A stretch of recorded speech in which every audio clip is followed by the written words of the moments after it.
News और आपके साथ मैं हूं ममता सिंह। तो चलिए शुरुआत करेंगे आज से दिन भर की कुछ खास बड़ी खबरों। सूरत के महानगर पालिका के अंतर्गत वार्ड नंबर 29 के भैस्तान पुलिस स्टेशन के हाथ में प्रियंका चौकड़ी हुआ दर्दनाक हादसा। एक लड़की ने किया अपने जीवन लीलाखंड। पुलिस स्टेशन के सभी अधिकारी पहुंचे घटना स्थल पर। लोगों में चर्चा का विषय बना हुआ है, हत्या की है या आत्महत्या, ये खुलासा सभी छानबीन के बाद ही पता चलेगा। लड़की ने चौथे मंजिल से कूदी है या फिर उसकी हत्या की गई है। जिस हिसाब से लड़की का परिवार मीडिया को बता रहा है, उस हिसाब से लड़की की हत्या की गई है। पत्रकार एकता सेवा संघ गुजरात मीडिया प्रभारी राजन तिवारी के साथ नरेंद्र प्रताप सिंह की खास रिपोर्ट। आपके दीकरी का नाम क्या है? पायल। अच्छा, कल क्या घटना हुई थी, कहाँ पे हुई? ये घटना जो है वो मेरा प्रियंका के सामने प्लाजा है, सिस्टर प्लाजा, और मैं जो मेडिकल कॉलेज में था।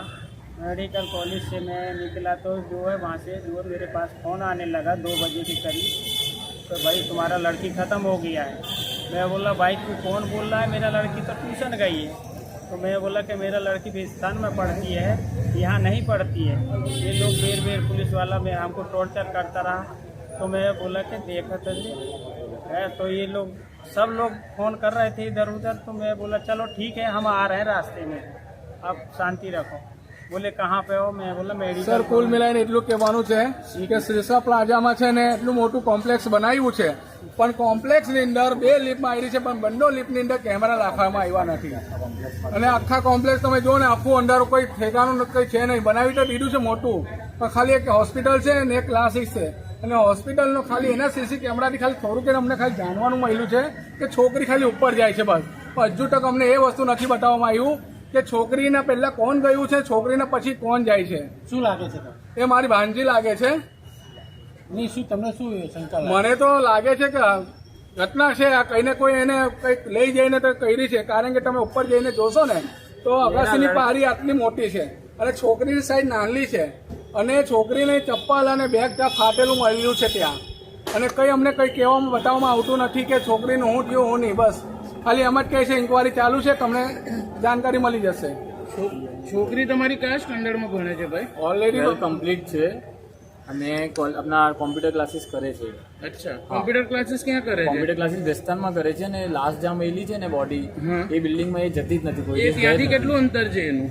ભેસ્તાન 2 કિલોમીટર જેટલું અંતર હશે ક્લાસીસ, આજે કોઈ અને કોમ્પ્લેક્સ ઘરથી 500 મીટર જેટલું. ઓકે ઓકે, તમે ત્રણે જણા સમજ્યા નહીં હોય? આ છે છોકરીનું નામ શું હતું? છોકરીનું નામ પાયલ સિંહ છે.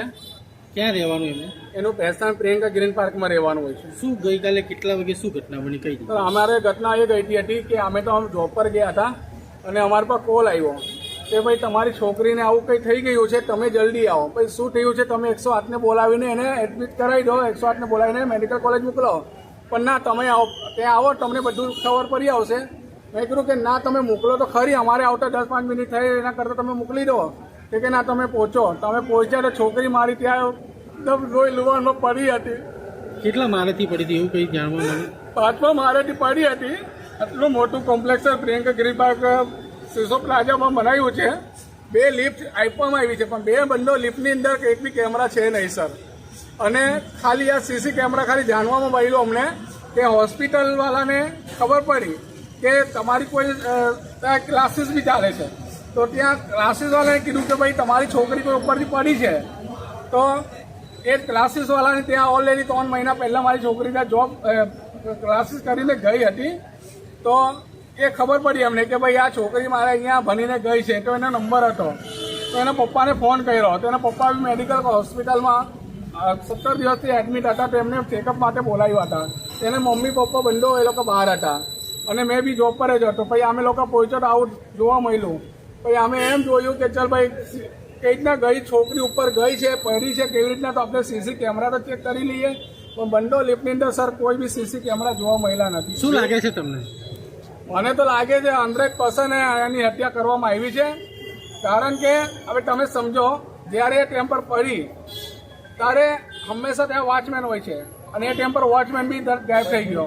પણ એમ કહેવામાં આવે છે કે ભાઈ વોચમેન ત્યાં હતો. મેં માનું છે કે ચાલો વોચમેન ત્યાં હતો, પણ આટલી મોટી કોમ્પ્લેક્સ બનાવી છે તો 100% નાનીથી નાની કોમ્પ્લેક્સ બનતી હોય ત્યાં સીસી કેમેરા ફરજિયાત હોય છે, લીફ્ટમાંની બધી જગા પર હોય છે. જે જગ્યાએ ઘટના બનાવ બની હતી એ જગ્યાએ તમે જઈને તમને શું દ્રશ્ય જોવા મળ્યા?